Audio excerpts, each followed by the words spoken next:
பேரம் பேசும் ஏமாற்று அரசியல் வேண்டாம் என யாழ்ப்பாண பல்கலைக்கழக மாணவர் ஒன்றியம் விடுத்துள்ள அறிக்கையில் தெரிவிக்கப்பட்டுள்ளது. ஜனாதிபதி தேர்தல் தொடர்பாக சிவில் சமூக அமைப்புகள் முயற்சி எடுத்து வரும் நிலையில் பல்கலைக்கழக மாணவர் ஒன்றியம் அறிக்கை ஒன்றை விடுவித்திருக்கிறது. அந்த அறிக்கையின் முழுமையான விவரங்களை பார்த்தால் ஸ்ரீலங்காவின் அரசு தலைவரை தெரிவு செய்யும் தேர்தல் தொடர்பான பேச்சுக்கள் முனைப்பு பெற்றுள்ள நிலையில் கட்டமைக்கப்பட்ட இன அழிப்பு பொறிமுறைக்குள் சிக்குண்டு இன விடுதலை வேண்டி நிற்கும் ஈழத்தமிழ் மக்கள் தமது அரசியல் விடுதலை பயணத்தில் இந்த தேர்தல் களத்தினை தாங்கள் நலம் சார்ந்து எவ்வாறானதாக கையாள வேண்டும் என்பதில் கடந்த கால அனுபவங்களை பரிசீலனை செய்து இனியாவது சுதாகரித்து முன்னகர வேண்டிய அவசியம் அல்லாட்டி அவசிய நிலைக்கு அவர்கள் தள்ளப்பட்டிருக்கின்றார்கள்.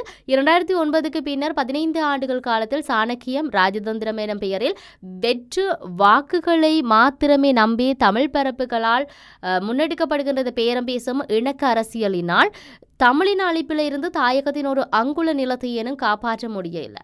தமிழ் மக்களும் தமிழ் தேசிய அரசியல் கட்சிகளும் உதிரிகளாக்கப்பட்டுள்ளமையும் அது உளவியல் ரீதியில் தோல்வி மற்றும் அடிமைத்துவ மனநிலையினை மக்களிடையே விதைப்பதிலும் வெற்றியடைந்துள்ளது. ஒன்று, ஈழத்தமிழ் மக்களை அரசியல்படுத்தி அணிதிரட்டுறது. போரிற்கு பின் மக்களிடையே உள்ள தோல்வி மனோநிலையினை அகற்றுறது.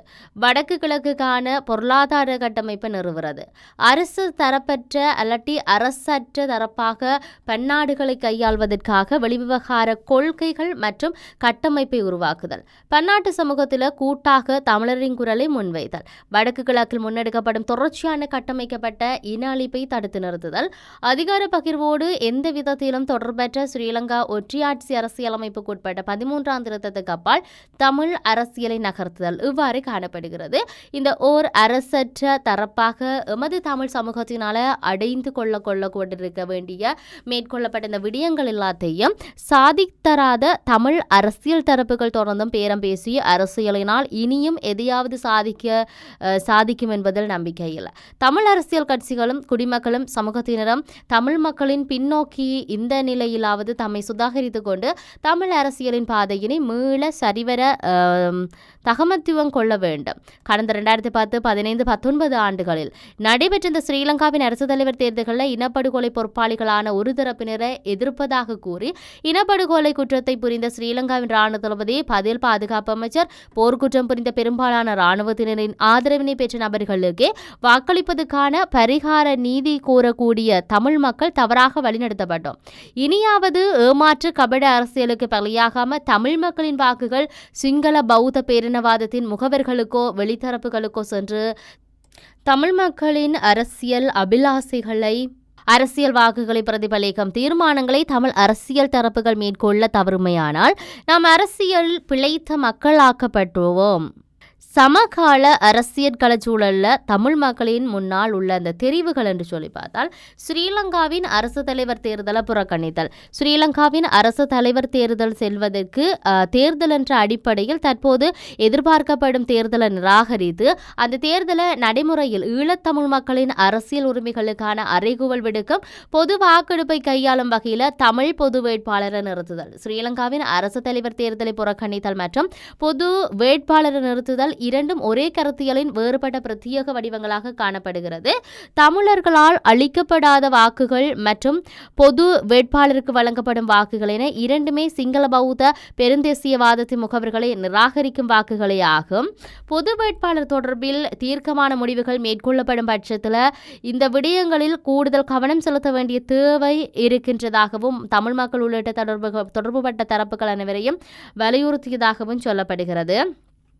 ஸ்ரீலங்காவின் அரசு தலைவர் தேர்தலை புறக்கணிப்பதாலேயோ தமிழ் பொது வேட்பாளரை நிறுத்துவதனாலேயோ சிங்கள பௌத்த பேரினவாதத்தின் முகவர் எவர் வென்றுவிடக்கூடும் எனும் கேள்வி பொதுவில் அனைவரிடமும் எழக்கூடியது ஒன்று. இந்த நிலைப்பாடு ஆனால் அரசியல் விடுதலை வேண்டும், சமூகமாக எமக்கு எது தேவை, எமது நிலைப்பாடு என்ன என்பதை நாம் அக்கறை கொள்ள வேண்டியது அதன் பக்க விளைவுகளை பற்றியல்ல. பொது வேட்பாளரை நிறுத்துதல் என்பது எதிர்வரும் ஸ்ரீலங்காவின் அரசு தலைவர் தேர்தலை தமிழ் மக்களின் அரசியல் அபிலாசைகளை பிரதிபலிக்கும் தேர்தல் ஒன்றாக மாற்றுவதே ஆகும். பொது வேட்பாளர் எனும் எண்ணக்கரு நடைமுறையில் வெற்றி தோல்விக்கு அப்பாற்பட்டது. பொது வேட்பாளர் தமிழ் மக்களின் குறியீடாக நிறுத்தப்பட வேண்டும். முழுமையாக ஆக்கிரமிக்கப்பட்ட கிழக்கு மாகாணத்தை அடையாளப்படுத்தும் வகையில் கிழக்கிலிருந்து வேட்பாளர் தெரிவு நடைபெற வேண்டும். அவ்வேட்பாளர் பெண் ஒருவராக இருப்பின் உத்தமம். தமிழ் மக்களின் வாக்குகள் என்பது அவர் தம் அபிலாசைகளை உறுதிப்பட சொல்லுவதற்கே அன்றி பேரங்கள் பேசுவதற்கு அல்ல. ஆகவே ஆகவே 2ஆம் 3ஆம் விருப்பு வாக்குகள் என்ற பேச்சுக்களுக்கு இடமளித்தல் கூடாது என்று சொல்லப்படுகிறது. உண்மையில் பொது வேட்பாளராக நிறுத்தப்படும் நபர் அரசியல்வாதியானவர்களாக இருப்பதோடு தேர்தலின் பின்னர் அந்த நபர் எந்த ஒரு அரசியல் கட்சியுடனும் இணைந்து செயற்படுவதோ தேர்தல் அரசியலில் ஈடுபடுவதோ தவிர்க்கப்பட வேண்டும் என்பது முன் நிபந்தனையாக்கப்பட வேண்டும். மேற்படி விடயங்கள் அடிப்படையாக கொண்டு தமிழ் மக்களின் வாக்குகள் இந்த தேர்தலாவது அவர்களின் உரிமை குரலாவது பிரயோகிக்கப்பட வேண்டும். மேற்கண்ட தெரிவுகளில் தமிழ் அரசியல் கட்சிகள் மற்றும் குடிமக்கள் சமூகத்தினர் உள்ளிட்ட அனைவரும் இணைந்து கூட்டாக தீர்மானம் ஒன்றினை மேற்கொள்ளும் பட்சத்தில் தமிழ் பொது வேட்பாளரை ஆதரிப்பதற்கு இணைந்து பயணிப்பதற்குமான எமது உடன்பாட்டினை மாணவர் சமூகமாக நாம் வெளிப்படுத்துவோம் என்ற விடயத்தை அவர்கள் பதிவு செய்திருந்தார்கள். தமிழ் மக்களின் வாக்குகள் சிங்கள பௌத்த பெரும்பான்மையினத்தின் முகவர்களுடனான பேரம் பேசலுக்காக பலியாக்கப்படாது. தமிழ் மக்களின் நலன்களை கருத்தில் கொண்டு தமிழ் அரசியல் கட்சிகள் மற்றும் குடிமக்கள் சமூகத்தினர் ஒன்றுபட்டு தீர்க்கமான முடிவொன்றினை திடசித்தத்துடன் மேற்கொள்வதற்கு யாழ்ப்பாண பல்கலைக்கழக மாணவர் சமூகமாக வலியுறுத்தி நிற்கின்றோம் என்று சொல்லி அந்த அறிக்கையில் அவர்கள் குறிப்பிட்டிருந்தார்கள். இப்பொழுது இருக்கக்கூடிய ஒரு கேள்வி என்னவென்றால், ஜனாதிபதி தேர்தலில் தமிழ் பொது வேட்பாளர் ஒருவர் நிறுத்தப்படுவது உண்மையில் ஒரு நிதர்சனமாக காணப்படுகிறது.